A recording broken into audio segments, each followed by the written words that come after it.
మా latest videos కోసం మా ఈ తెలుగు న్యూస్ ఛానల్ సబ్స్క్రైబ్ చేసి గంట సింబల్ యాక్టివేట్ చేసుకోండి. ఈ రోజే ఉగాది పండుగ శ్రీ విశ్వవసునామ సంవత్సరం ఈ రోజు నుండే ప్రారంభమవుతుంది. ఈ రోజు ఏం చేసినా చేయకపోయినా రాత్రి 12 లోపు ఈ వీడియో చూస్తే చాలు, ఈ కథలు వింటే చాలు. ఈ రోజుతో మీ దరిద్రాలన్నీ కూడా పోతాయి, మీ కష్టాలన్నీ కూడా పోతాయి. రాబోయే కొత్త సంవత్సరంలో ఎటువంటి కష్టాలు రాకుండా ఉంటాయి. కొత్త సంవత్సరంలో మీకు అన్నీ కలిసి వస్తాయి. మీరు పట్టిందల్లా బంగారం అవుతుంది. వద్దన్న ధనం మీ దగ్గరకు వస్తుంది. సంవత్సరం మొత్తం మీకు బాగుంటుంది. సంవత్సరం మొత్తం దేవతల అనుగ్రహం మీ మీద ఉంటుంది. లక్ష్మీదేవి సకల ఐశ్వర్యాలను ఇస్తుంది. ఇక మీకు ఈ విశ్వవసునామ సంవత్సరంలో అన్ని శుభాలే జరుగుతాయి. ఫ్రెండ్స్, కథలు వినే ముందు కామెంట్ బాక్స్లో జై శ్రీరామ్ అని కామెంట్ చేయండి. అలాగే ఈ వీడియోకి ఒక లైక్ కొట్టి మీది ఎన్నవ లైకో కామెంట్ చేయండి. మన ఛానల్ని కూడా సబ్స్క్రైబ్ చేసుకోవటం మర్చిపోవద్దు. ముందుగా ఉగాది పండుగను ఎందుకు జరుపుకుంటారు? ఈరోజు బ్రహ్మ ఏం చేస్తాడో తెలిపే ఈ పురాణ కథను వింటే చాలు, సంవత్సరం అంతా మీకు కలిసి వస్తుంది. ఎలాంటి కష్టాలు రాకుండా ఉంటాయి. సకల ఐశ్వర్యాలు సిద్ధిస్తాయి. పూర్వం సౌనకాది మహామునులు ఉగాది పండుగ గురించి అడిగి తెలుసుకోవటం కోసం సూతుడిని ఇలా అడిగారు. ఓ సూత పౌరాణిక, సృష్టి ఎలా ప్రారంభమయ్యింది? ఉగాది రోజు బ్రహ్మ ఏం చేశాడు? విష్ణువు మత్స్యావతారం ఎత్తడానికి కారణమేమిటి? మత్స్యావతారం గురించి, మత్స్య పురాణం గురించి తెలుసుకోవాలని ఉంది కాబట్టి మాకు సవివరంగా వివరించు అని కోరుకుంటారు. దాంతో సూతుడు మత్స్య పురాణం గురించి ఇలా వివరిస్తాడు. ఓ మునులారా, నీళ్లు నారములుగా చెప్పబడుతుంది. అవే నీళ్లు నరులకు ప్రాణాధారం కూడా. అటువంటి నీటిలో నివాస స్థానాన్ని ఏర్పరచుకున్న ఆ పరబ్రహ్మమూర్తియే నారాయణుడిగా చెప్పబడతాడు. మొదట అంటే సృష్టికి పూర్వం ఏమీ ఉండేది కాదు. అన్ని వైపులా ఒక్క వస్తువు కానీ ప్రాణం కానీ ఉండేది కాదు. అయితే ముందు సత్తు అనగా ఒక వస్తువు రూపం పుట్టింది. దాని నుంచి మహత్తు, దాని నుంచి అహంకారం, దాని నుంచి గుణాలు, అక్కడి నుంచి బ్రహ్మాదుల సృష్టి జరిగింది. బ్రహ్మ సృష్టికి పూర్వం అంతా జలవర్ణమే ఉండేది. ఆ జలవర్ణంలో పరమాత్ముడు ఎటువంటి ప్రకాశం లేకుండా వటపత్ర సాయే ఉండేవాడు. బ్రహ్మ సృష్టి జరిగిన తరువాత అతని వల్ల సమస్త సృష్టి విస్తరించింది. జలవర్ణంలో శయనించి ఉన్న ఆది పరబ్రహ్మం తన చుట్టూ ఉన్న నీటిని తన పొడవైన చేతులతో కలియబెట్టగా అందులో నురుగు పుట్టి 2 బుడగలు లేచాయి. ఆ బుడగల నుంచే భూమి ఆకాశాలు కల్పించబడ్డాయి.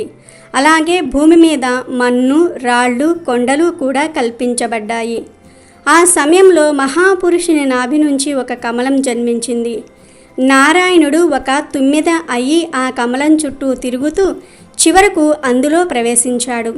తన తేజస్సును దానిలో ప్రవేశపెట్టి బయటకు వచ్చాడు. తరువాత ఆ కమలం నుంచి 8 భుజాలతో 4 ముఖాలతో బ్రహ్మ జన్మించాడు.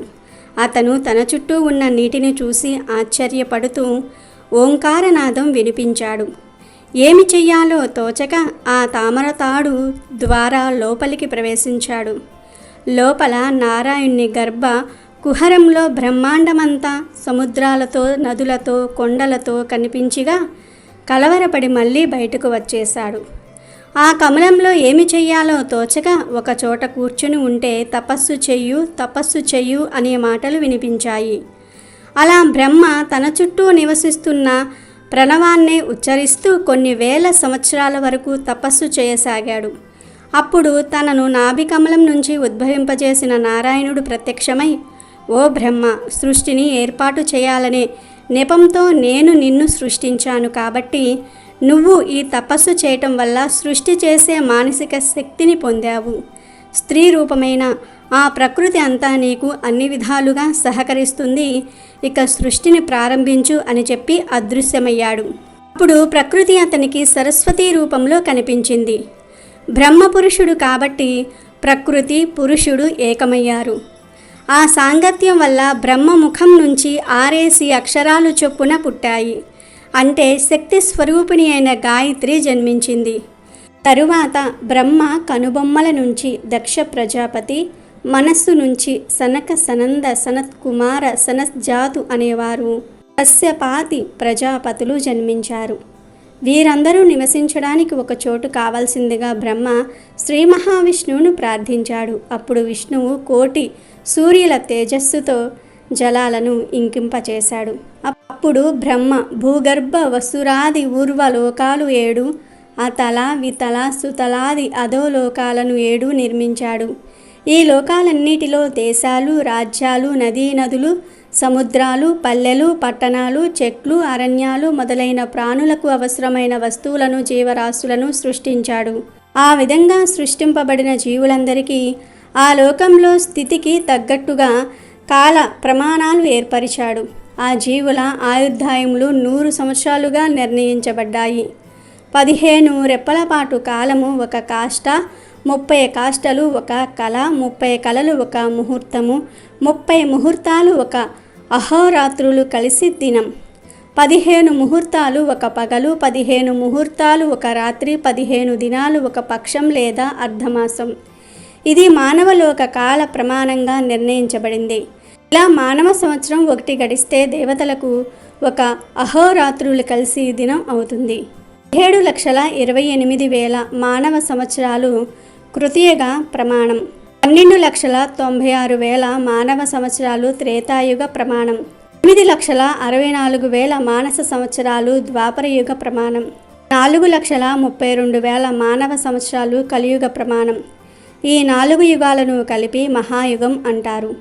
ఇటువంటి మహాయుగాలు 1000 గడిస్తే బ్రహ్మకు ఒక పగలు, మరొక 1000 మహాయుగాలు గడిస్తే ఒక రాత్రి. అంటే 2000 మహాయుగాలు గడిచిన తర్వాతే బ్రహ్మకు ఒక అహోరాత్రులు కలిసిన దినం అవుతుంది. ఇటువంటి దినాలు 30 అయితే ఒక మాసం, 12 మాసాలు ఒక సంవత్సరం. అటువంటి 100 సంవత్సరాలు బ్రహ్మకు ఆయుర్దాయువు. బ్రహ్మకు ఒక పగలు గడిస్తే ఆయనకు నిద్ర వచ్చి సృష్టిని ఆపి నిద్రపోతాడు. అప్పుడు సృష్టంతా ప్రళయం వచ్చి నాశనమవుతుంది. దీనినే నైమితిక ప్రళయం అంటారు. ఆ ప్రళయ స్థితిలో 1000 మహాయుగాలు గడిచిన తర్వాత బ్రహ్మ మళ్ళీ సృష్టిని యథాపూర్వకంగా ప్రారంభించి అన్నిటినీ సృష్టిస్తాడు. ఆ విధంగా పూర్వం బ్రహ్మదేవుడు నిద్రించే సమయం ఆసన్నమయ్యింది. అప్పుడు ఏం జరిగిందో చెప్తాను, శ్రద్ధగా వినండి అని సూతుడు ఇలా చెప్పసాగాడు. పూర్వం ద్రావిడ దేశమున సత్యవ్రతుడను ఒక రాజు ఉండేవాడు. అతడు మహాధర్మాత్ముడు, విష్ణువు భక్తుడు కూడా.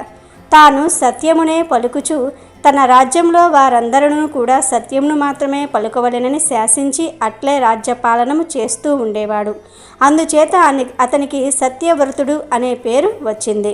ఆయన ప్రతి దినమును తనకు సమీపంలో ఉన్న కృత మాలా నదికి పోయి స్నాన సన్యాది కృతములను నెరవేర్చుకుని వచ్చేవాడు. ఒక రోజున స్నానము చేసి సూర్యుడికి ఆర్జ ప్రదానం ఇస్తూ ఉండగా అతని చేతిలో ఒక చేప పడినది. దానిని అతడు నీటిలోనికి జార విడిచెను. మరలా నీటిని తీసుకున్నప్పుడు చేతిలో చేప కనపడి, రాజా, నన్ను పెద్ద చేపలు తినివేయుటకు ప్రయత్నిస్తూ ఉన్నవి, కాపాడుము అని కోరగా ఆ రాజు దానిని తన పాత్రలో వేసి తెచ్చుకున్నాడు ఇంటికి. అది మరునాటికి పాత్ర పట్టరంత పెద్దదిగా అయింది. ఒక గంగాళము వంటి దానిలో వేశాడు. అది కూడా పట్టలేదు. ఆ తర్వాత దాని ఒక చెరువులో విడిచి వచ్చాడు. మరునాటికి చెరువు పట్టలేనంత పెద్ద చేప అయ్యింది.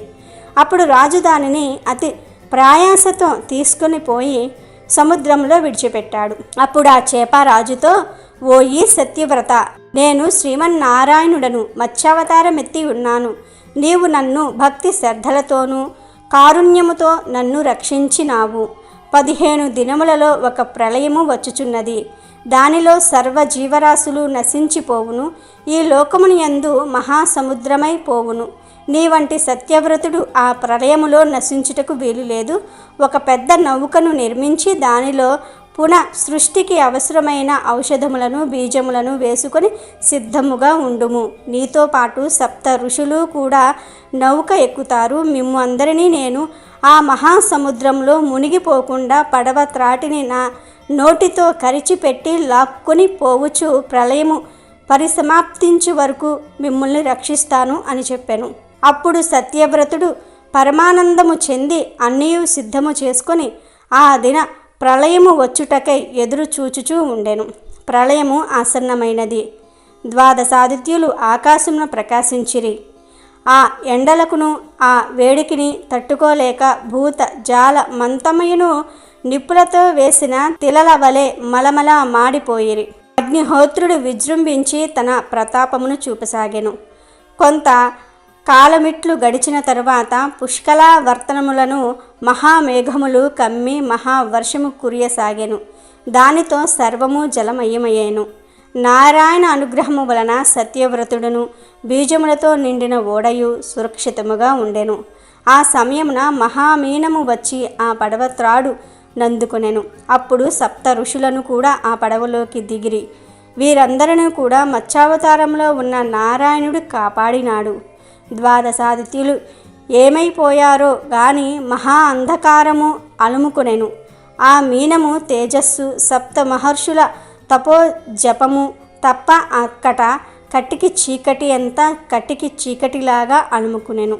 ఆ పడవను అట్లు ప్రళయాంతరము వరకును కూడా అనగా బ్రహ్మ తిరిగి నిద్ర లేచి వరకు మహామత్స్యము కాపాడుతూ వచ్చెను. అంటే మత్స్యావతారంలో ఉన్న శ్రీ మహావిష్ణువు ఆ పడవను కాపాడుకుంటూ వచ్చాడు.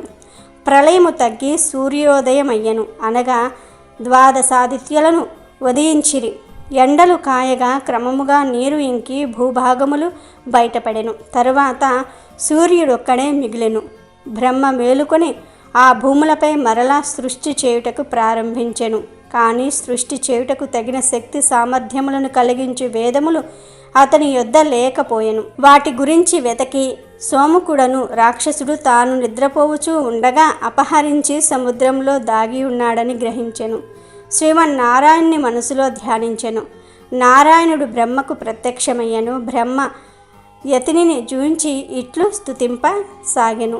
ఆది మధ్యంత రహితుడవైన ఓ మహానుభావ, నీవు సర్వమును తెలిసిన వాడవు. నీ వలననే ఈ లోకములన్నీ కూడా పుట్టుచు పెరుగుచు తుదకు నశించుచూ ఉన్నవి. నీ స్వరూపమును నీ మహిమమును గ్రహించుటకు మేమెంతటి వారము. సర్వ చరాచర సృష్టి ఎందును నీవు నిలిచి ఉండి చైతన్య మొసంగడి పరమాత్ముడవు. నీకు తెలియని విషయమేమీ ఉన్నది? అయినను విన్నవించుచూ ఉన్నాను, చెప్పుతూ ఉన్నాను, అవధరింపుము. నేను నిద్రకు ఉపక్రమించిన సమయము చూసి సోముకుడను ఒక రాక్షసుడు నా వద్దనున్న వేదములను అపహరించి మహాసముద్ర గర్భంలో దాగి ఉన్నాడు. వేదములు నా దగ్గర లేకపోవుట చేత సృష్టి చేయు సామర్థ్యము నాకు లేకపోవుచున్నది.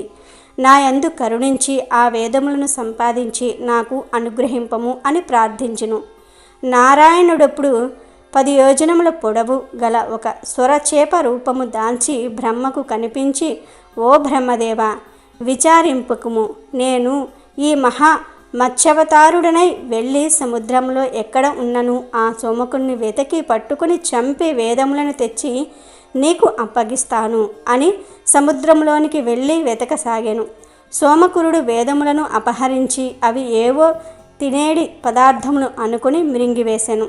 కానీ అవి అతని ఆకలి తీర్చలేదు. ఆహారమునికై వెతుకుచూ ఉండగా మత్స్యరూపుడైన నారాయణుడు అతనికి కనిపించెను. అచ్చటికి వచ్చెను.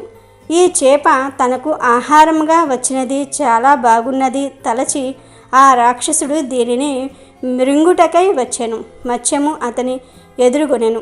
రాక్షసుడు మహా బలవంతుడే గనుక వాడును యుద్ధమునకు సిద్ధమయ్యెను. వారిద్దరి మధ్య చాలా కాలము మహా సంగ్రామము జరిగెను. దానవుడు గదా ఘాతకంతో మత్స్యమును నొప్పించుటకు ప్రయత్నించెను. కానీ విష్ణువు ఆ దెబ్బను తప్పించుకొని తోకతో నీటిని బాదెను. ఆ దెబ్బకు సముద్రపు నీరు 1 యోజనము ఎత్తు వరకు ఎగిరెను. దానితో పాటు సోమకురుడను యోజనము కూడా పొడవున ఎగిరి పడెను. సోమకుడు కూడా చాలా ఆగ్రహము కలవాడై మత్స్య రూపమును 2 చేతులతో బట్టి పీడించసాగెను. మత్స్యము ఆ పట్టు విడిపించుకుని తన వాడి అయిన కొరలతో ఆ రాక్షసుని చీల్చి చెండాడెను. అతని కడుపును చీల్చి అందున్న వేదములను ఒక దక్షిణావ్రత శంఖమును తీసుకుని బ్రహ్మదేవుని వద్దకు వచ్చి వేదములను అతనికి ఇచ్చి ఆ శంఖమును తాను ధరించెను. వేదములు ఇచ్చిన తరువాత బ్రహ్మతో, నాయన సోమకుడు మిరింగుటచే వేదములు కొన్ని శిథిలమైనవి. నీకు జ్ఞాపకమున్నంత వరకు వీనిని శిథిల రూపము పూర్వము వలె చేసి స్మరించని చోట ప్రణమముతో పూర్చించి సమగ్రంగా చేయము అని చెప్పి అదృశ్యుడైను. ఆ విధంగా బ్రహ్మదేవుడు చైత్రశుద్ధ పాడ్యమి రోజు అంటే ఉగాది రోజు వేదాలను తీసుకుని సృష్టి చేస్తాడు. ఆ విధంగా మత్స్యావతారం ధరించి శ్రీ మహావిష్ణువు సోమకుడిని సంహరించి వేదాలను బ్రహ్మకు అప్పగించిన సందర్భంగా ఉగాది ఆచరణలోనికి వచ్చిందని సూతుడు శౌనకాది మహా ఋషులకు వివరిస్తాడు. అలాగే ఉగాది రోజున వేషధారణ మార్చినంత మాత్రాన మనుషులు మారిపోరు అని తెలియజేసే ఈ పవిత్ర కథను వింటే చాలు సకల దేవతల అనుగ్రహం కలుగుతుంది. ఒకసారి తిరుపతి తిరునాళ్లలో వేషాలు వేయడానికి 4 కళాకారులు అనంతపురం నుండి తిరుపతి బయలుదేరారు. కొంచెం దూరం ప్రయాణం చేశాక ఓ చెట్టు క్రింద ఆగి విశ్రాంతి తీసుకుంటూ వాళ్ళ వేషాల గురించి మాట్లాడుకుంటూ ఉన్నారు.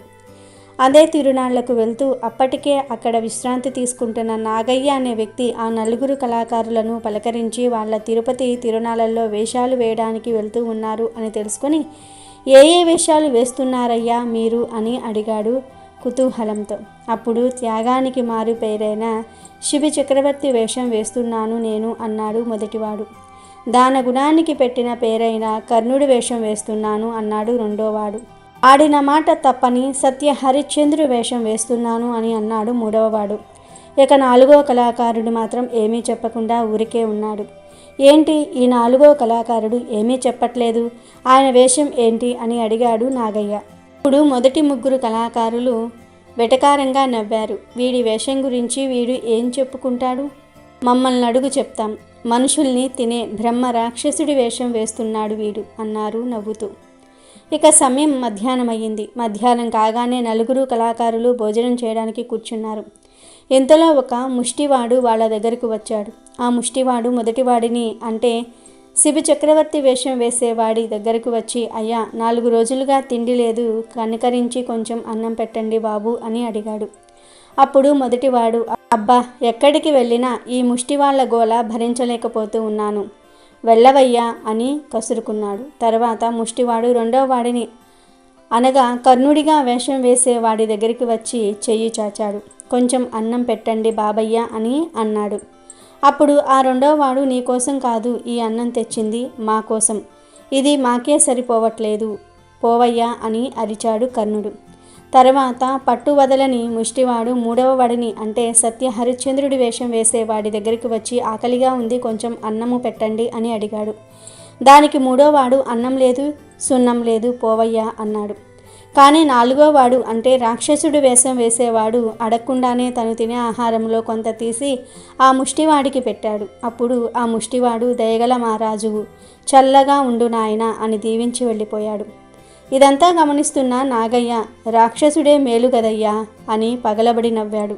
అట్లా అన్నావు అని అడిగిన 4 కళాకారులకు నాగయ్య ఇలా సమాధానం చెప్పాడు.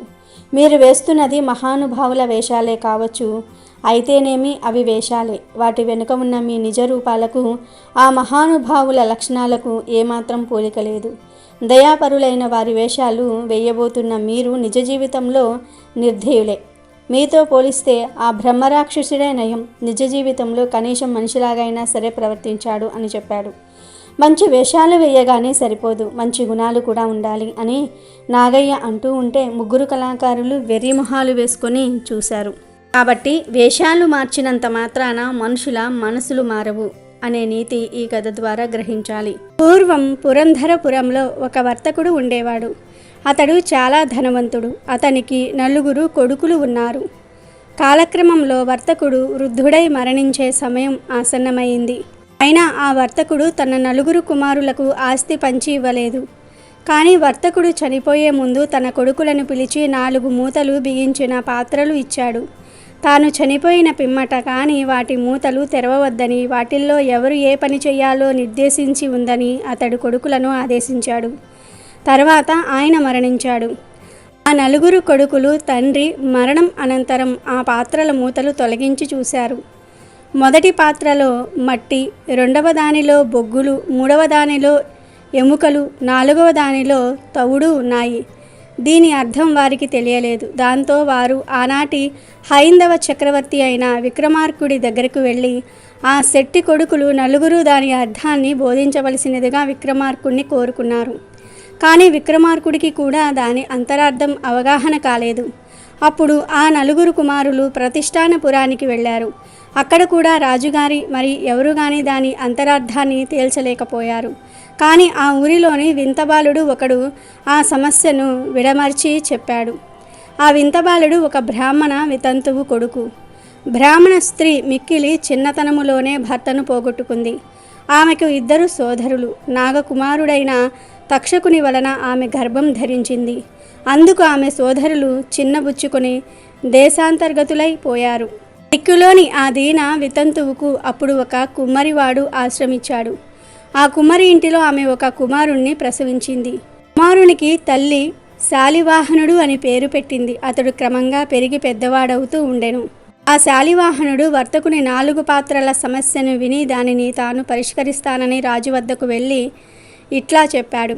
వర్తకుని కుమారులలో మట్టితో నిండిన పాత్ర వచ్చిన కుమారుడు ఆస్తిలోని భూమిని తీసుకోవాలని, బొగ్గులతో నిండిన పాత్రను పొందిన పుత్రుడు కలపను తీసుకోవాలని, ఎముకలతో నిండిన పాత్రను పొందిన తనయుడు ఏనుగులు, గుర్రాలు, పశువులు మొదలైన జంతువుల్ని తీసుకోవాలని, తవుడుతో నిండిన పాత్ర వచ్చిన సుతుడు ధాన్యాల్ని పంచుకోవాలని అదే వర్తకుని తాత్పర్యమని శాలివాహనుడు తేల్చి చెప్పాడు.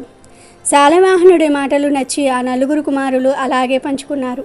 ఈ విషయం ఆ నోట ఈ నోట పడి విక్రమార్కుడి దాకా చేరింది.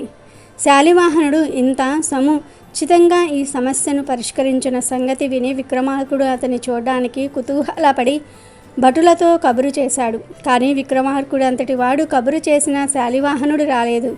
అతను భటులతో నేను వచ్చేది లేదని చెప్పివేశాడు. పైగా విక్రమార్కుడే తన దర్శనానికి వచ్చే రోజు వస్తుందని చెప్పాడు. ఆ విషయాన్ని భటులు విక్రమార్క మహారాజుకు చెప్పారు.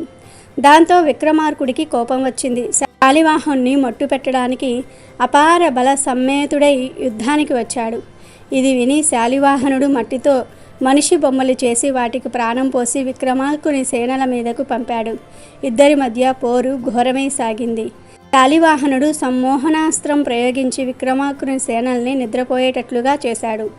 అందుకు విక్రమార్కుడు వాసుడికి అనే నాగరాజును ప్రార్థించి విరుగుడు మందు తెప్పించుకుని తన సేనల్ని తిరిగి తెచ్చుకున్నాడు. ఇలా శాలివాహన విక్రమార్కుల యుద్ధంలో ఎవరిది విజయమో తేలనప్పుడు ఆకాశవాణి వినిపించింది.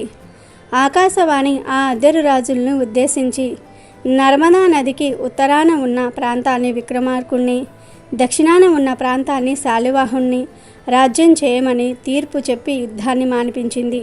తర్వాత శాలివాహనుడు శకస్థాపకుడు అయ్యాడు. ఆ శకానికి మొదటి దినం చైత్ర శుక్ల పాడ్యమి.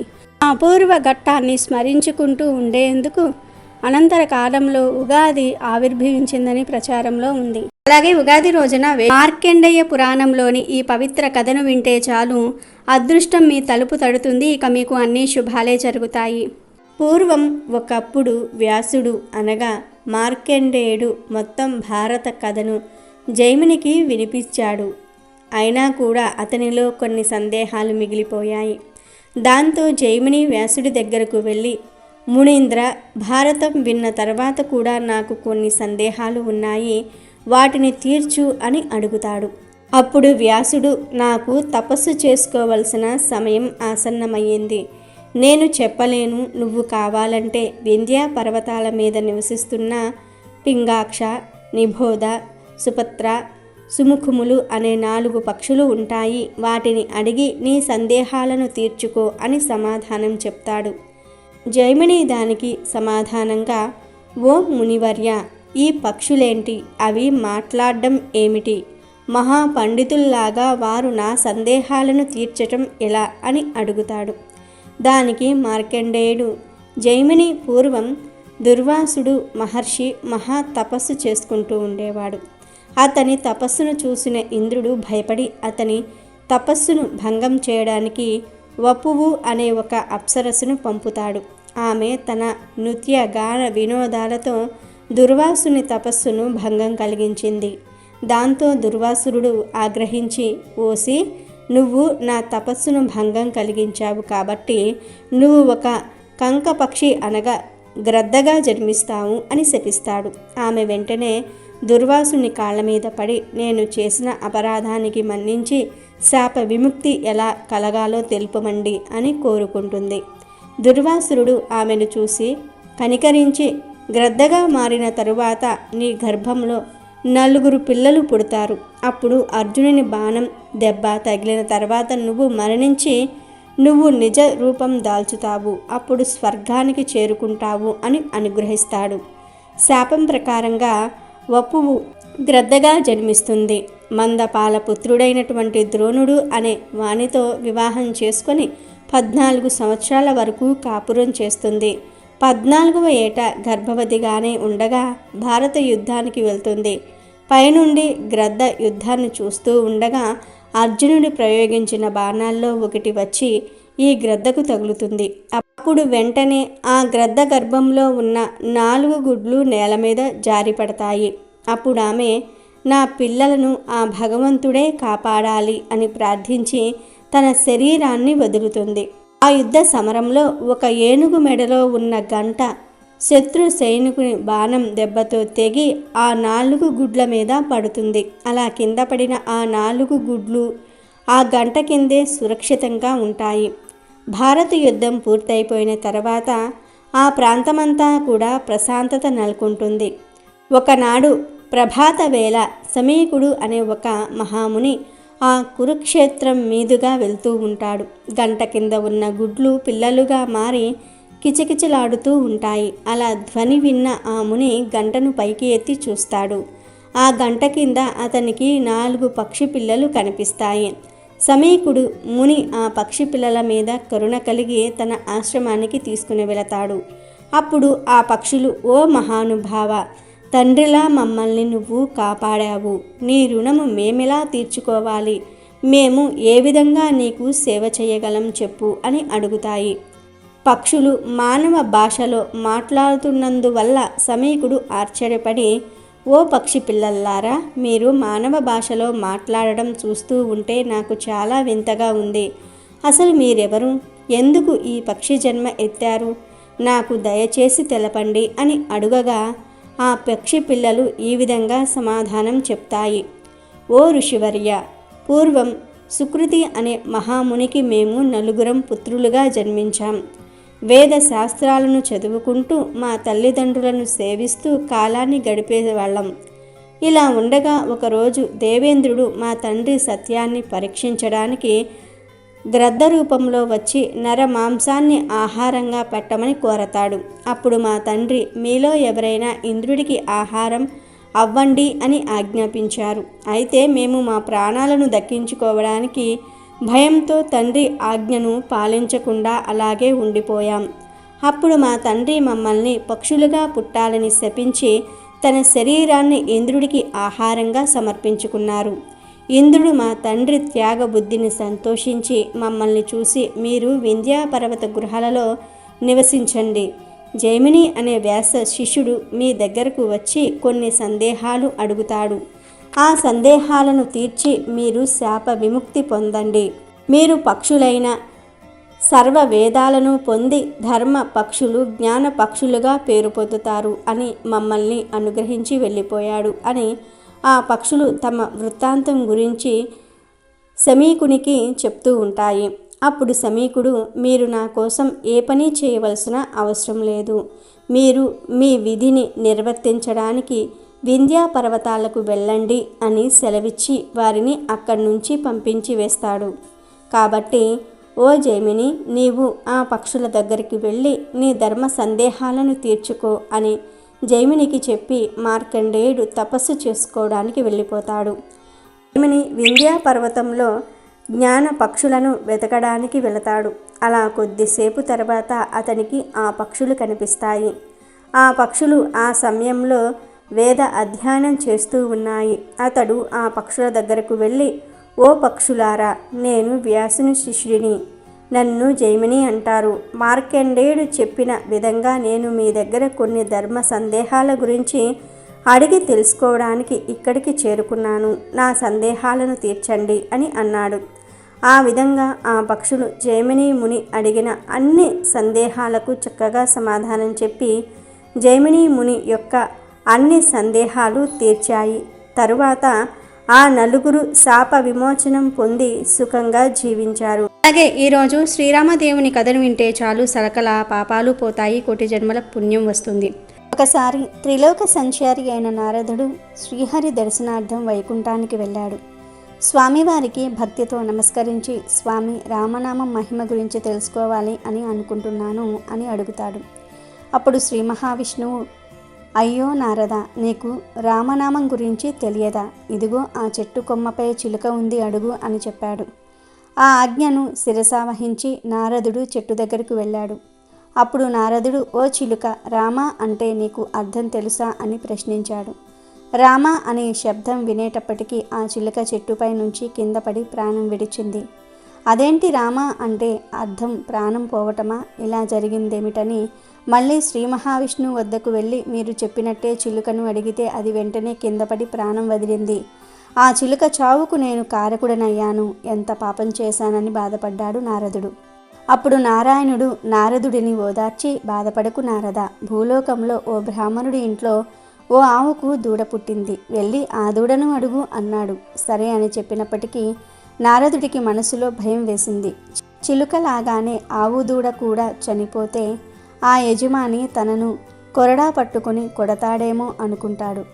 ఏదైనా కానీ రామనామ మహిమ అర్థం చేసుకోవాల్సిందే అనుకుంటూ ఆ దూడ దగ్గరకు వెళ్ళి నారదుడు, ఓ దూడ, రామ అంటే అర్థం ఏమిటి అని అడిగాడు. తక్షణమే ఆ దూడ కూడా ప్రాణం విడుస్తుంది. అనుకుందంతా అయిందనుకున్న నారదుడు అక్కడి నుంచి చల్లగా జారుకున్నాడు. మళ్ళీ నారాయణుడి వద్దకు వెళ్ళి, స్వామి, ఆవు దూడకు కూడా చిలుకకు పట్టిన గతే పట్టింది, దీని అర్థం ఇంతేనా? రామ అంటే ప్రాణం పోవటమేనా అని అడిగాడు. అప్పుడు విష్ణువు, నారద, అప్పుడే ఓ మహారాజుకు లేక కుమారుడు పుట్టాడు, ఆ కుమారుడిని అడుగు అన్నాడు. దైవాజ్ఞకు ఎదురు చెప్పలేక నారదుడు బయలుదేరాడు.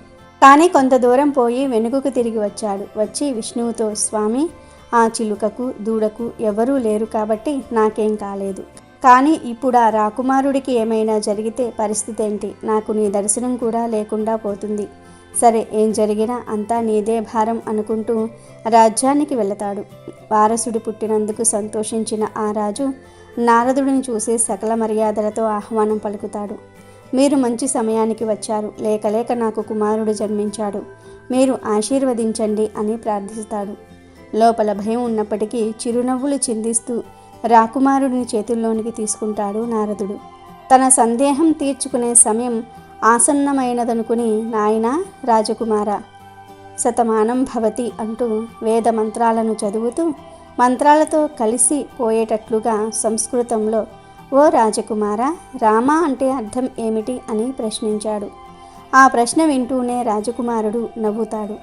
హమ్మయ్య, బ్రతికిపోయాను, రాకుమారుడికి ఏం కాలేదని అనుకుంటాడు నారదుడు. అప్పుడు ఆ చిన్నారి ఇలా చెప్తాడు. బ్రహ్మ మానసపుత్ర, సర్వం తెలిసిన మీకు రామనామం అర్థం మహిమ తెలియదా? నేను చెట్టు మీద చిలుకగా ఉన్నప్పుడు మీరు వచ్చి రామనామం అర్థం ఏమిటని ప్రశ్నించారు. ఒక్కసారి రామనామం వినేసరికి నా జన్మ సార్థకమయ్యింది. వెంటనే దేహాన్ని విసర్జించి ఒక బ్రాహ్మణుని ఇంట ఆవుదూడనే పుట్టాను. మీరు అక్కడికి కూడా వచ్చి అదే ప్రశ్న వేశారు. రెండవసారి రామనామం విని ఆ జన్మను కూడా విసర్జించి ఇప్పుడు రాజకుమారుడిగా పుట్టాను అన్నాడు. పక్షి, ఆవుదూడ, రాకుమారుడు అంటే రామనామ శ్రవణంలోనే ఇంత మహిమ ఉంటే రామనామ కీర్తనం వల్ల ముక్తి కలుగుతుందనడంలో సందేహం లేదంటారు పండితులు. అందుకే ఎన్నో జన్మల తర్వాత మనిషి జన్మ పొందుతామని, ఈ జన్మలో అంతఃకరణ శుద్ధికి మరు జన్మ లేకుండా ఉండేందుకు రామనామ కీర్తనం చేయాలి. ఈ పవిత్ర కథను విన్నంతనే జన్మల పాపాలు పోయి కోటి జన్మల పుణ్యం వస్తుంది. అనగనగా పూర్వం కలాంబున ఒక బ్రాహ్మణుడు కలడు. అతని పేరు నాగం భట్టు. ఆయనకు ఒక పుత్రుడు, ఒక పుత్రిక కలరు. పుత్రుని పేరు నారాయణ భట్టు, పుత్రిక పేరు నారాయణమ్మ. వారు చాలా బీదవారు. భిక్షాటన చేసి కుటుంబ పోషణ చేసుకునేవారు. అలా కొన్నాళ్ళు అయ్యేసరికి నాగంభట్టు కాశీకి వెళ్ళి ధనము సంపాదించుకోవాలనే బుద్ధి పుట్టినది. ఆ విషయం భార్యతో చెప్పి తెల్లవారుజామున లేచి నాగంభట్టు కాశీకి ప్రయాణమై అలా వెళ్ళగా కొంత దూరము వెళ్ళేసరికి దారిలో సూతులవారు, వ్యాసులవారు, నారదుల వారు ప్రత్యక్షమయ్యారు. వారు నాగంభట్టుతో, ఓ బ్రాహ్మణుడా, ఎక్కడికి వెళ్తున్నావు అని అడిగిరి. అప్పుడు నాగంభట్టు, అయ్యా, నేను కాశీకి ధనం సంపాదించుకున్నట్టుకు వెళ్ళుచున్నాను అని చెప్పాను. అప్పుడు వారు, వెర్రి బ్రాహ్మణుడా, కాశీకి వెళ్తే నీకు ధనము ఎవరైనా మూటకట్టి ఇస్తారా? కాశీకి వెళ్తే గంగా స్నానం దొరుకుతుంది, విశ్వేశ్వర్ల దర్శనం దొరుకుతుంది, అన్నపూర్ణాదేవి దర్శనం దొరుకుతుంది, కానీ నీకు ధనము ఎక్కడి నుంచి వస్తుంది? మేము ఒక కథ చెబుతాము, వింటావా అని అడిగారు. దానికి నాగంభట్టు, సరే రాములారా, మీరు ఏ దేవుని కథ వివరిస్తారో వివరించండి అని వేడుకొనెను. అప్పుడు సూతుల వారు, వ్యాసుల వారు, నారదుల వారు ఇలా చెప్పటం ప్రారంభించారు. పూర్వకాలమున కోసల రాజ్యము కలదు. ఆ రాజ్యము దశరథ మహారాజు పరిపాలించేవాడు. ఆయన పిల్లల కోసం పుత్ర కామేష్టి యాగము చేయగా దేవతలు ప్రత్యక్షమై పాయస పాత్ర ఇచ్చినారు. దశరథ మహారాజు అది పట్టుకు వెళ్ళి తన భార్యలకు కౌసల్య, సుమిత్ర, కైకేయి అను 3 భార్యలకు ఇచ్చినాడు. వారు 3 భుజించగానే గర్భవతులైరి. నవమాసములు నిండగానే చైత్రశుద్ధ నవమి నాడు పునర్వసు నక్షత్రమున శ్రీరామ, లక్ష్మణ, భరత, శత్రుఘ్నులు అను 4 కుమారులు జన్మించినారు. వారు దినదిన ప్రవర్ధమానులై బాలచంద్రుని వలె పెరుగుచూ ఉన్నారు. కొన్నాళ్ళయ్యేసరికి విశ్వామిత్రుడు వచ్చి రామలక్ష్మణులిద్దరినీ యాగ సంరక్షణార్థం తనతో పంపెమని దశరథ మహారాజును అడుగగా, విశ్వామిత్రునితో రామలక్ష్మణులను పంపుటకు దశరథుడు అంగీకరించగా ముని వారిద్దరికీ బల అతిబలాలనే విద్యలను నేర్పెను. రాముడు తటాకిని చంపి శివుని విల్లి విరిచి సీతను పెళ్లాడి అహల్యను శాప విమోచనము చేసి పరశురాముని గర్వభంగము చేసి కైకవరము చేత 14 ఏళ్ల అరణ్యవాసములో ఉండగా రావణాసురుడు సీతను ఎత్తుకొని పోగా లంకాపురముకు వెళ్ళి లంకాదహనం చేసి రావణాసురుణ్ణి వధించి విభూషణుడికి పట్టము కట్టి తిరిగి వచ్చి పట్టాభిషిక్తుడై సుఖముగా రాజ్యమును ఏలుచూ ఉండెను. ఇది రామదేవుని కథ అని సూతుల వారు, వ్యాసుల వారు, నారదుల వారు నాగంభట్టుకు చెప్పి 5 లక్ష్మీవారములు పూజలు చేసి ఆవునేతితో దీపం పెట్టి ఆవు పాలు, గోధుమ రవ్వ, పంచదార కలిపి 5 ఉండలుగా ప్రసాదం చేసి రామదేవునకు నైవేద్యం పెట్టవలెను. 1 ఉండ రామదేవునికి, 1 ఉండ బ్రాహ్మణుడికి, 1 ఉండ ముత్తైదువులకు, 1 ఇరుగు పొరుగు వారికి, 1 ఉండ భార్యా పిల్లలు తినవలెను. ఈ విధంగా 5 లక్ష్మీవారములు పూజ చేయవలెను. అలాగే నిత్యం ఈ రామదేవుని కథ చెప్పుకునేవారు అష్టైశ్వర్యములతో, ఇష్ట సంపదలతో తులతూగుదురు అని సూతుల వారు, వ్యాసుల వారు, నారదుల వారు నాగంభట్టుకు చెప్పి మాయమైపోయారు. ఇక నాగంభట్టు తిరిగి ఇంటికి వెళ్ళి రామదేవుని వ్రతం చేశాడు. రామదేవుని కథ ప్రతినిత్యము కొడుకుకు, కూతురికి చెప్పేవాడు. అలా కొంతకాలం అయ్యేసరికి వారికి సిరి సంపదలు కలిగాయి. ఇక నాగంభట్టు ఇప్పుడు కాశీకి వెళదామనుకుని కొంచెం ధనం మూటకట్టుకుని కాశీ కావడి భుజం మీద వేసుకుని కుమారుణ్ణి, కుమార్తెను పిలిచి, అబ్బాయి, అమ్మాయి, మీరు రామదేవుని కథ విడవకుండా శ్రద్ధగా చెప్పుకుంటూ ఉండమని నారాయణమ్మతోనూ నారాయణ భట్టుతోనూ చెప్పి కాశీకి ప్రయాణమై వెళ్ళిపోయాను.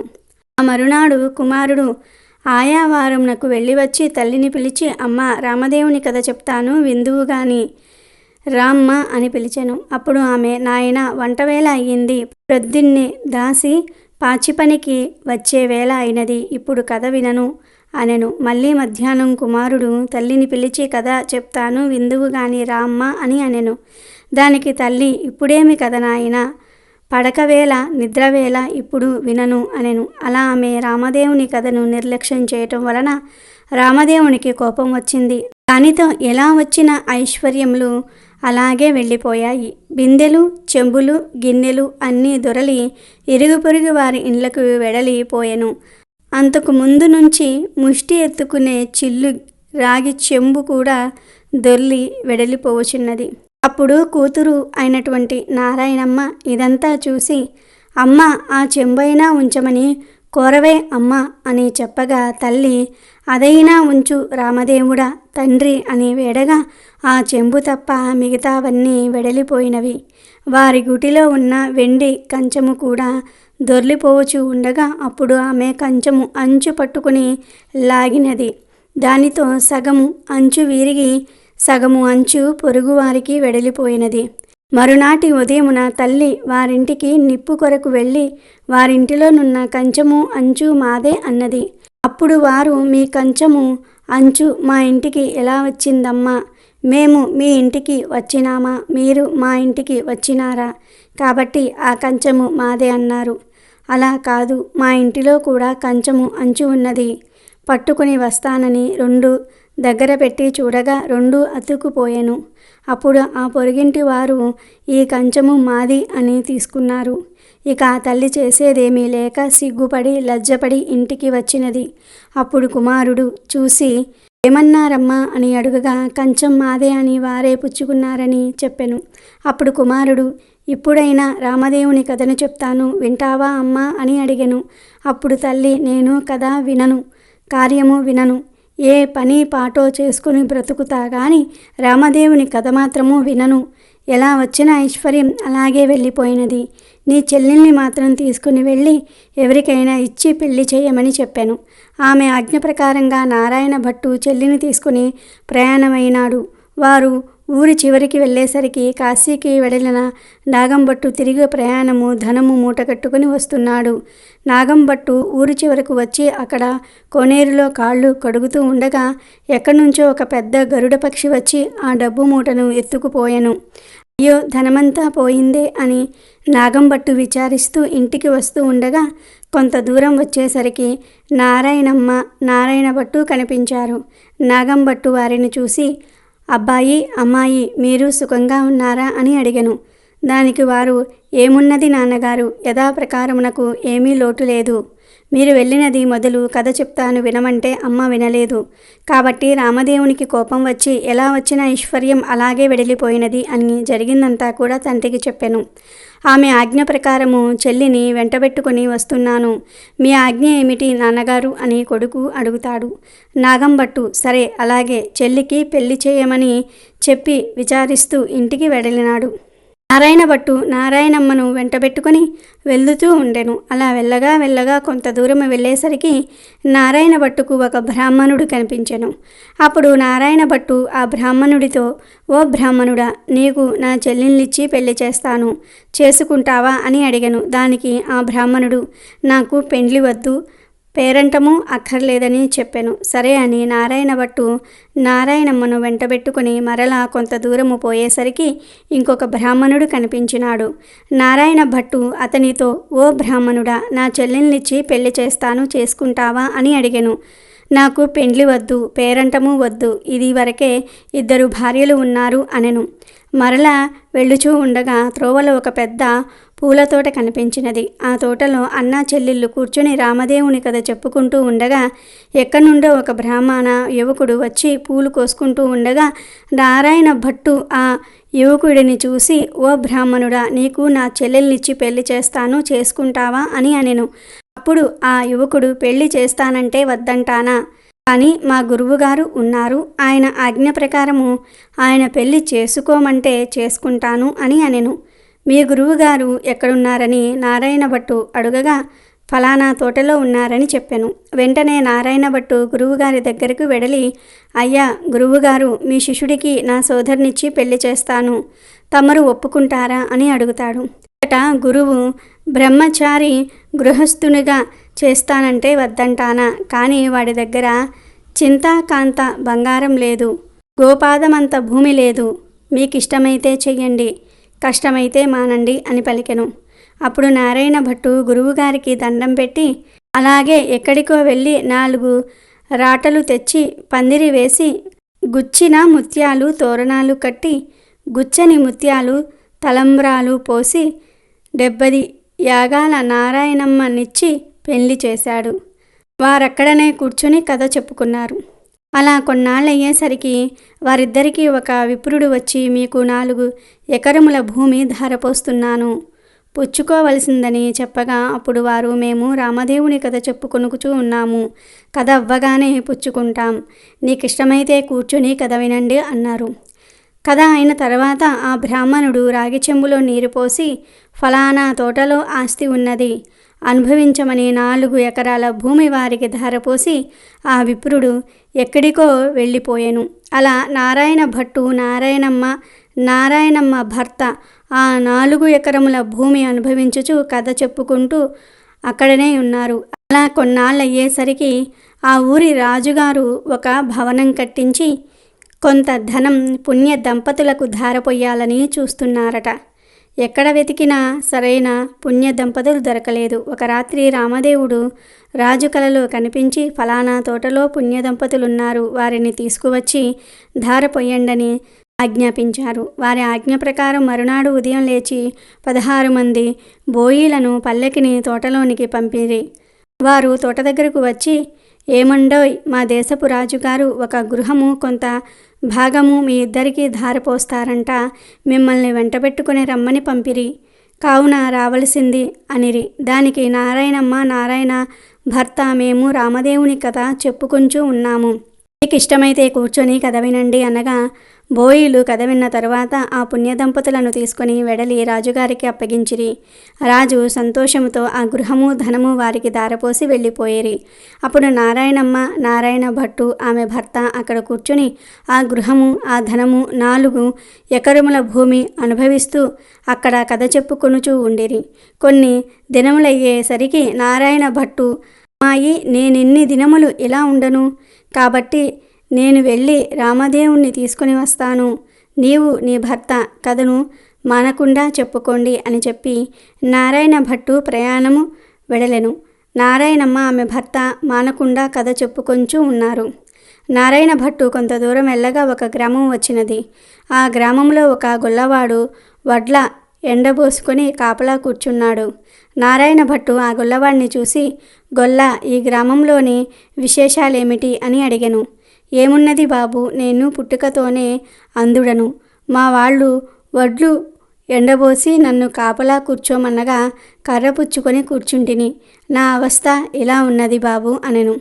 అంటదా నారాయణ భట్టు, ఒక కథ చెబుతాను, వినిదవా అని అడిగను. గొల్లవాడు అలాగే వింటాను చెప్పమన్నాడు. రామదేవుని కథ వ్రత విధానమును చెప్పేసరికి గొల్లవానికి కొంచెము కళ్ళు కనిపించెను. ఓహో, కథలోనే ఇంత మహత్యము ఉన్నది, వ్రతము చేసుకుంటే ఇంకెంత మహత్యము ఉంటుందో అని ఆ దేవుడి గురించి చెప్పమనెను. అప్పుడు నారాయణ భట్టు, అది రామదేవుని మహత్యము. 5 లక్ష్మీ వారములు పూజ చేసి ఆవునేతితో దీపం పెట్టవలెను. ప్రసాదము 5 ఉండలు చేసి రామదేవునికి నివేదించి ముత్తైదువులకు, బ్రాహ్మణులకు, ఇరుగు పొరుగు వారికి ఇచ్చి భార్యా పిల్లలు తినవలెను అని గొల్లవాడికి చెప్పి వెడలిపోయెను. అలా నారాయణ భట్టు తిరిగి కొంత దూరము వెళ్ళేసరికి ఒక రాజు విచారిస్తూ ఉండెను. నారాయణ భట్టు ఆ రాజును చూసి, ఏమి రాజా విచారిస్తూ ఉన్నారు అని అడిగెను. దానికి ఆ రాజు, నారాయణ, నా భార్యా బిడ్డలు పరారైనారు, నా రాజ్యము పరాయి రాజులు తీసుకునిరి, నా అవస్థ ఇలా ఉన్నది బాబు అని చెప్పెను. అప్పుడు నారాయణ భట్టు, నేను ఒక కథ చెబుతాను, వింటారా అని అనెను. రాజు, అలాగే వింటాను, చెప్పవలసింది మహానుభావ అనెను. ఇక నారాయణ భట్టు రామదేవుని కథ అంతా కూడా రాజుకు చెప్పి వ్రత విధానమంతా కూడా వివరించెను.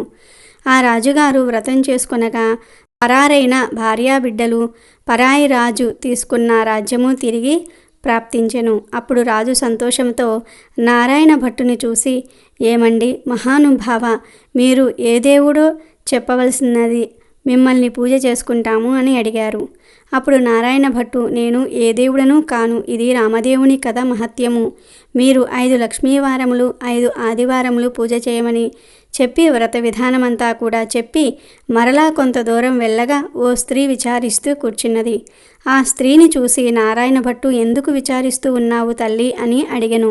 అప్పుడు ఆమె, ఏముంది బాబు, చిన్నతనంలోనే పెళ్ళి అయింది, నా భర్త దేశాంతరం వెడిలినాడు, నా తల్లిదండ్రి అత్తమామలు కొన్నాళ్ళు చూసి ఎన్నాళ్ళు నిన్ను ఇలా చూస్తాము అని వదిలివేశారు, కాబట్టి నా అవస్థ ఇలాగున్నది బాబు అని చెప్పినది. అప్పుడు నారాయణ భట్టు, నేనొక కథ చెప్తాను, వింటావా అమ్మా అనెను. అలాగే వింటాను బాబు చెప్పమన్నది ఆ స్త్రీ. దాంతో నారాయణ భట్టు ఆ స్త్రీకి రామదేవుని కథంతా కూడా చెప్పి వ్రత విధానమంతా కూడా చెప్పేసరికి దేశాంతరము వెళ్ళిన ఆమె భర్త తిరిగి వచ్చాడు. తల్లిదండ్రి అత్తమామలు వచ్చారు. ఆమె సంతోషించి నారాయణ భట్టును చూసి, ఏమండి మహానుభావ, మీరు ఏ దైవమో చెప్పండి, మిమ్ములను మేము పూజ చేసుకుంటాము చెప్పమని అడిగాను. అప్పుడు నారాయణ భట్టు, ఇదంతా రామదేవుని కథ మహత్యము. 5 లక్ష్మీవారములు 5 ఆదివారములు మానకుండా పూజ చేయమని కథ విధానమంతా కూడా చెప్పి కొంత దూరము వెళ్ళేసరికి ఒక గ్రామం వచ్చినది. నారాయణ భట్టు ఆ గ్రామంలో ఒక ఇల్లాలి ఇంటికి వెళ్ళి, అమ్మ పూజ చేసుకుంటాను, కొంచెం ఇల్లు ఇస్తావా అని అడిగాను. అప్పుడు ఆ ఇల్లాలు, మా ఇంటిలో మడి ఆచారం గనుక కుదరదు, ఇల్లు లేదు, వెడలిపోండి అని అన్నది. అప్పుడు నారాయణ భట్టు, కోనేరైనా సరే చూపించి తల్లి అని అడిగాను. దానికి ఆ ఇల్లాలు, తూర్పు దిశ ఈశాన్య మూలగా ఒక కోనేరు ఉన్నది, వెళ్ళమని చెప్పాను.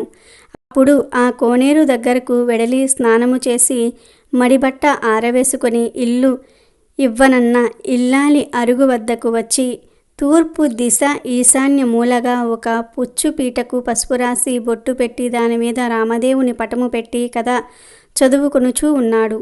అంతలో ఆ ఇల్లాలు యువతలకు వచ్చి చూడగా నారాయణ భట్టు ఆమెకు తాంబూలము దక్షిణ ప్రసాదం ఇచ్చాడు. ఆమె తాంబూలం పుచ్చుకొని లోపలికి వెడలిపోయాను. నారాయణ భట్టు కథ చదువుకొని అక్షింతలు తల మీద వేసుకొని ఇంటి మీద వేసి వెళ్ళిపోయాను. అతడు ఇలా వెళ్ళగానే ఆ ఇల్లు ఇంద్రభవనమైనది. ఇది చూసిన ఇల్లాలు ఆశ్చర్యపోయింది.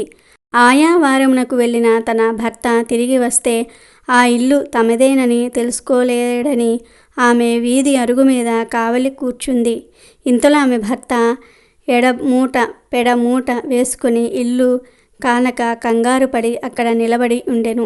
ఆమె భర్తను చూసి, ఈ ఇల్లు మనదే, ఇలా రండి అంది. కానీ ఆమె భర్త, ఇది మన ఇల్లు కాదు, నేను రానని అంటాడు. అప్పుడు ఆమె, ఇది మన ఇల్లే, ఇలా ఎందుకయ్యినదో చెప్తాను వినండి. ఎక్కడ్నుంచో ఒక బ్రాహ్మణుడు వచ్చి పూజ చేసుకుంటాను, ఇల్లు ఇవ్వమని అడిగాడు. నేను ఇవ్వనని చెప్పితిని. అప్పుడు అతను ఒక కోనేరైనా చూపించమనెను. అప్పుడు నేను తూర్పు దిశగా ఈశాన్యంలా కోనేరున్నదని చెప్పితిని. అతడు కోనేరు దగ్గరకు పోయి స్నానం చేసి మడిబట్ట ఆరవేసుకొని మన అరుగు మీదకు వచ్చి ఒక పీటకు పసుపు రాసి బొట్టు పెట్టి తూర్పు దిశ ఈశాన్యములగా పెట్టి యందు రామదేవుని పటము పెట్టి పూజ చేసి ఆవు పాలు గోధుమ నూక పంచదార కలిపి ప్రసాదముగా ఉండలు చేసి రామదేవునికి నైవేద్యం పెట్టి కథ చెప్పుకొనుచూ ఉండెను. నేను బయటకు వచ్చేసరికి తాంబూలాది దక్షిణ ప్రసాదములు నాకు ఇచ్చినాడు. నేను లోనికి వెళ్ళిపోయి తిన్నాను. అతడు కొన్ని అక్షింతలు తల మీద వేసుకొని మరికొన్ని అక్షింతలు మన ఇంటి మీద వేసి వెళ్ళిపోగా ఇల్లు ఇలా ఇంద్రభవనంగా మారినది.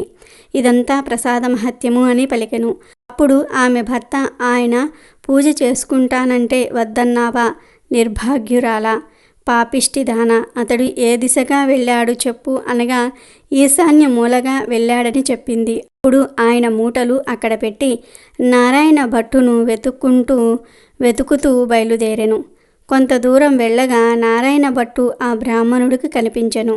అప్పుడు ఆ బ్రాహ్మణుడు, ఏమండోయ్ మహానుభావ, మీరు మా ఇంటికి రావాల్సింది, మేము పూజించుకుంటాము అనెను.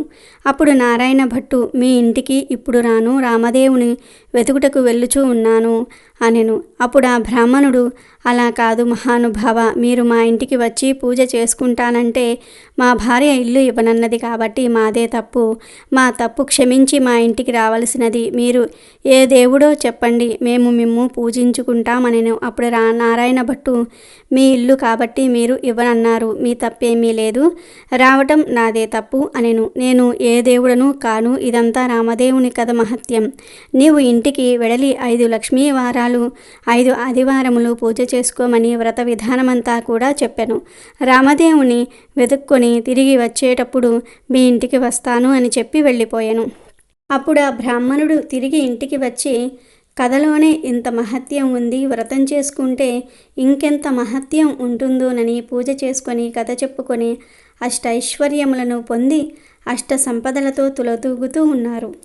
నారాయణ భట్టు ఎండనక వాననక తిండనక తెప్పలనక ఆకలనక దప్పికనక చెట్లనక పుట్లనక నీడనక భయమనక అర్ధరాత్రనక అరణ్యాల పట్టుకుని వెతుకుతూ ఉండగా కొంత దూరం వెళ్ళేసరికి నారాయణ భట్టు మూర్ఛిల్లి కళ్ళు తిరిగి పడిపోయాను. అప్పుడు రామదేవునకు దయ కలిగి ముసలి బ్రాహ్మణ వేషంతో వచ్చి నారాయణ భట్టు ముఖము తుడిచి లేవదీసి మంచినీళ్లు ఇచ్చి మా ఇంటిలో భోజనము చేద్దువు గాని రమ్మనెను. అప్పుడు నారాయణ భట్టు, నేను భోజనం మాత్రం చేయను, నేను రామదేవుని వెతుకుటకు వెళ్ళుచూ ఉన్నాను. ఒక కోనేరు చూపించండి చాలు, స్నానం చేస్తానన్నాడు. అప్పుడు ఆ ముసలి బ్రాహ్మణుడు తూర్పు దిశ ఈశాన్య మూల ఒక కోనేరున్నది, వెళ్ళమన్నాడు. నారాయణ భట్టు ఆ కోనేరు వద్దకు వెళ్ళి స్నానం చేసి పైకి వచ్చేసరికి అక్కడ ఇంద్రభవనంలా మారిపోయెను. లోపలికి వచ్చేసరికి సీతమ్మ వారు ఒక బ్రాహ్మణ స్త్రీ రూపంలో వెండి కంచాలు, వెండి పీటలు, పైడి కంచాలు కనిపించినవి. అప్పుడు నారాయణ భట్టుకు రామదేవుడు సీతమ్మ వృద్ధ బ్రాహ్మణ దంపతుల రూపంలో ఎదురయ్యి మా ఇంటిలో భోజనం చేద్దురు గాని రమ్మన్నారు. అప్పుడు నారాయణ భట్టు, నేను భోజనం మాత్రం చేయను, రామదేవుని వెతుకుటకు వెళ్ళుచున్నాను అన్నాడు. అప్పుడు బ్రాహ్మణుడు, నేనే రామదేవుణ్ణి అని చెప్పాను. దానికి నారాయణ భట్టు, అయితే కావచ్చును మహానుభావ, నాకు నీ దర్శనం కావాలి అని చెప్పగా అప్పుడు పులి చర్మంతో, రుద్రాక్షలతో, విభూది రేఖలతో, నడుమున నాగాభరణంతో, శిరస్సున గంగతో, పక్కన పార్వతీదేవితో, త్రిశూలం త్రినేత్రముతో నందివాహనుడై ఈశ్వరుడు ప్రత్యక్షమైనాడు. అప్పుడు నారాయణ భట్టు శంకరుణ్ణి స్తోత్రము చేసెను. తర్వాత నారాయణ భట్టు విష్ణుమూర్తి కూడా ప్రత్యక్షం కావాలనని కోరెను.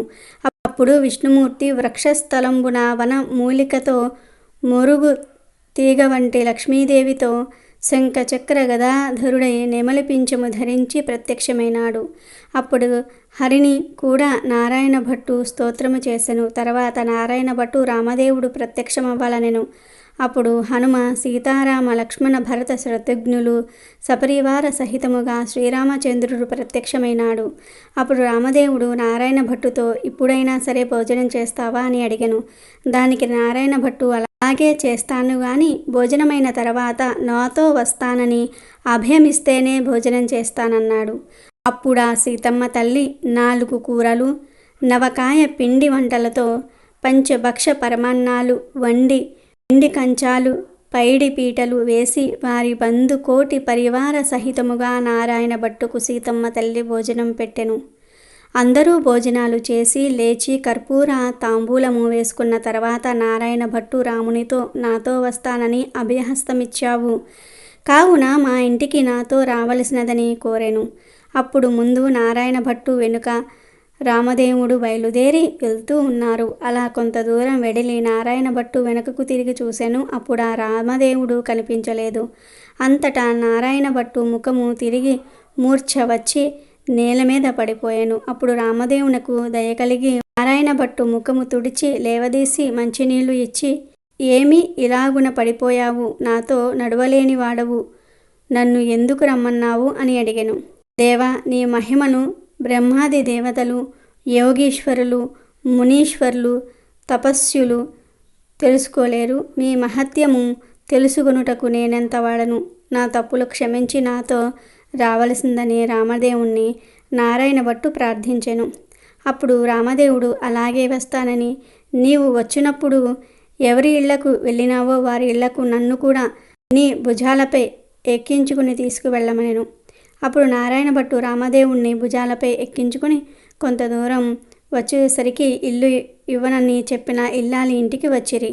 అచట ఆ ఇల్లాలు ఆమె భర్త కూర్చొని రామదేవుని కథ చెప్పుకుంటూ ఉన్నారు. రామదేవుడు వారి భక్తికి మెచ్చి వారికి అష్టైశ్వర్యములు, ఆరోగ్యములు ఇచ్చి కాపాడి రక్షించను. మరికొంత దూరము వచ్చేసరికి స్త్రీ ఇల్లు కనిపించను. అచట వచ్చేసరికి స్త్రీ ఆమె భర్త కూర్చుని కథ చెప్పుకొంచూ ఉన్నారు.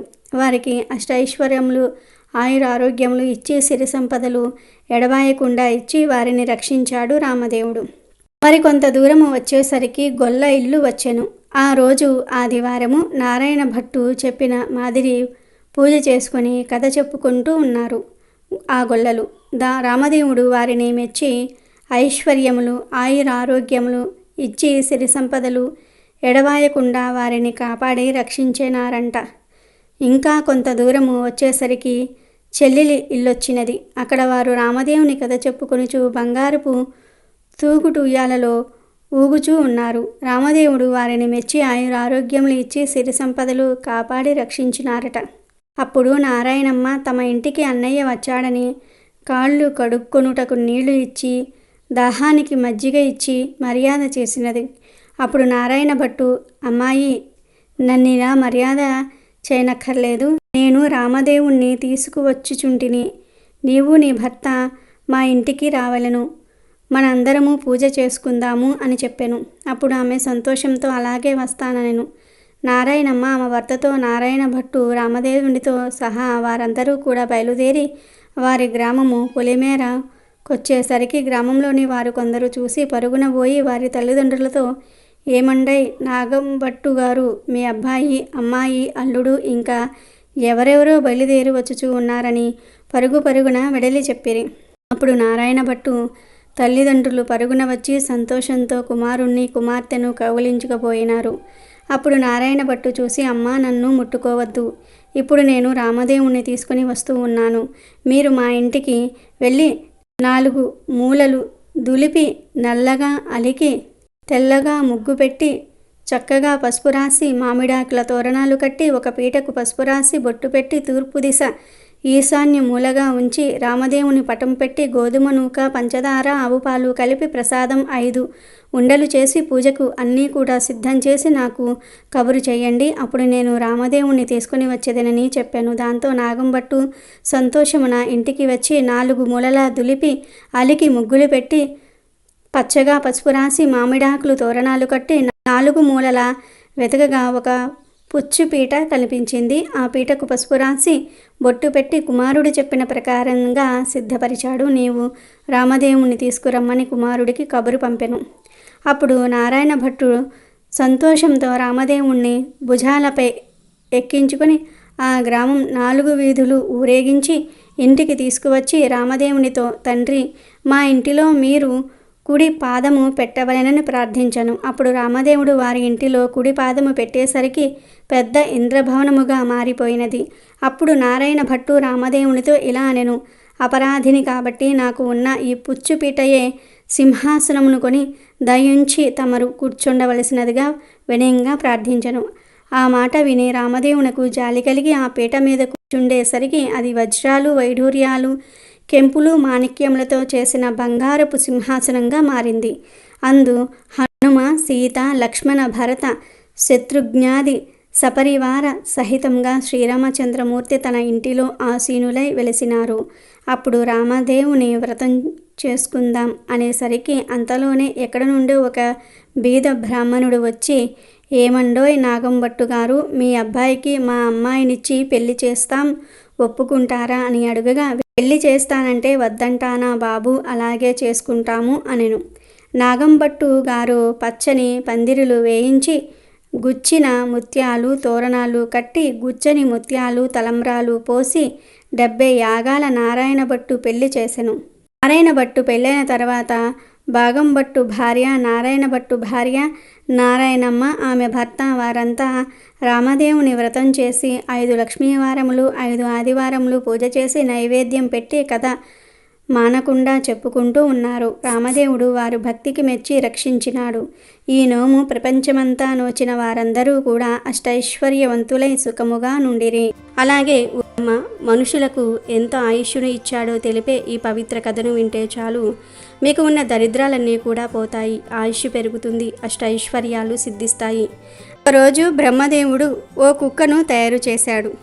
ఆ కుక్కతో బ్రహ్మదేవుడు ఇలా అన్నాడు, ఓ కుక్క, రోజంతా ఇంటి ముందు కూర్చో, ఎవరైనా తెలియని వాళ్ళు వస్తే అరువు, నేను నీకు 20 ఏళ్ళు ఆయుష్ను ఇస్తాను అన్నాడు. దానికి కుక్క, స్వామి, ఇదేమీ బాలేదు, నేను అన్ని ఏళ్ళు అరుస్తూ కాపలా కాస్తూ జీవించలేను, కాబట్టి ఇదిగో 10 ఏళ్ళు నీకు ఇచ్చేస్తాను, 10 ఏళ్ళు మాత్రమే అరుస్తాను, సరేనా అంది. అప్పుడు బ్రహ్మదేవుడు సరే అని కుక్కని పంపించి వేశాడు. ఆ తరువాతి రోజు బ్రహ్మదేవుడు ఒక కోతిని తయారు చేశాడు. అప్పుడు బ్రహ్మదేవుడు కోతితో, నీ కోతి చేష్టలు చేస్తూ జనాల్ని సంతోషపరచు, నీకు 20 ఏళ్ళు ఆయుష్ ఇస్తున్నాను అని అన్నాడు. దానికి కోతి, ఏంటి కోతి చేష్టలు 20 ఏళ్ళ? అమ్మో, కుక్క తన 10 ఏళ్ళు నీకు ఇచ్చిందిగా, నేను అలాగే ఇస్తాను, నాకు 10 ఏళ్ళు జీవితం చాలు అంటుంది. అప్పుడు బ్రహ్మదేవుడు సరే అంటాడు. కోతిని భూమి మీదకు పంపించేస్తాడు. మరుసటి రోజు బ్రహ్మదేవుడు మరలా ఒక ఆవును తయారు చేశాడు. అప్పుడు బ్రహ్మదేవుడు ఆవుతో, ఓ ఆవు, నువ్వు రైతుతో పాటు పొలానికి వెళ్ళి రోజంతా ఎండలో కష్టపడి సాయంత్రం పాలు ఇస్తూ రైతుకు సహాయం చెయ్యి, నీకు 60 ఏళ్ళు ఆయుష్ ఇస్తున్నాను అంటాడు. అప్పుడు ఆవు, స్వామి, 60 ఏళ్ళు ఈ గొడ్డి చాకిరీ నేను చేయలేను, నాకు కూడా 20 ఏళ్ళు ఇచ్చి మిగతా 40 ఏళ్ళు నువ్వే తీసుకో అంటుంది. దానికి బ్రహ్మదేవుడు సరే అని ఆవును భూమి మీదకి పంపించి వేస్తాడు. ఇక తర్వాత రోజు బ్రహ్మదేవుడు మనిషిని తయారు చేశాడు. మనిషిని తయారు చేసిన తర్వాత బ్రహ్మదేవుడు మనిషితో, ఓ మనిషి, తిను, తాగు, ఆడుకో, పెళ్లి చేసుకో, నీ జీవితాన్ని ఆనందించు, నేను నీకు 20 ఏళ్ళు ఆయుష్ను ఇస్తున్నాను అంటాడు. అప్పుడు మనిషి, ఏంటి స్వామి, 20 ఏళ్ళేనా? చూడు, నా 20 ఏళ్లతో పాటు ఆవు నీకు ఇచ్చిన 40, కోతి మరియు కుక్క తిరిగి ఇచ్చిన 10 మొత్తం 80 కావాలి అన్నాడు అత్యాశతో. అప్పుడు బ్రహ్మదేవుడు సరే అని మనిషిని కూడా భూమి మీదకి పంపించేశాడు. అలా మనిషి 80 ఏళ్ళు ఆయుర్దాయాన్ని పొందాడు. అందుకే మొదట 20 ఏళ్ళు మనిషి తింటున్నాడు, నిద్రపోతున్నాడు, ఆడుకుంటున్నాడు, ఆనందిస్తున్నాడు. తరువాత 40 ఏళ్ళు ఆవు చేస్తున్నట్లు తన కుటుంబానికి సహాయం చేయడానికి గొడ్డి చాకిరీ చేస్తున్నాడు. తర్వాత 10 ఏళ్ళు కోతి చేష్టలు చేస్తూ తన మనవళ్ళు మనవరాళ్లను నవ్విస్తూ ఉన్నాడు. ఆ తర్వాత 10 ఏళ్ళు ఇంటి ముందు కూర్చుని వచ్చే పోయే వాళ్ల మీద అరుస్తూ ఉంటాడు. కాబట్టి ఈరోజు రాత్రి 12 లోపు ఈ కథలు వింటే చాలు, ఈ వీడియో చూస్తే చాలు. ఈ రోజుతో మీ దరిద్రాలన్నీ కూడా పోతాయి, మీ కష్టాలన్నీ కూడా పోతాయి. రాబోయే కొత్త సంవత్సరంలో ఎటువంటి కష్టాలు రాకుండా ఉంటాయి. కొత్త సంవత్సరంలో మీకు అన్నీ కలిసి వస్తాయి. మీరు పట్టిందల్లా బంగారం అవుతుంది.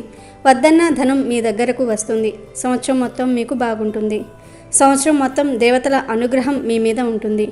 లక్ష్మీదేవి సకల ఐశ్వర్యాలను ఇస్తుంది. ఇక మీకు ఈ విశ్వవసునామ సంవత్సరంలో అన్ని శుభాలే జరుగుతాయి. అమెజాన్లో బెస్ట్ డిస్కౌంట్స్ కోసం వీడియో డిస్క్రిప్షన్లో లింకు ఉంది, చూడండి. అలాగే మా టెలిగ్రామ్ ఛానల్ సబ్స్క్రైబ్ చేసుకోండి.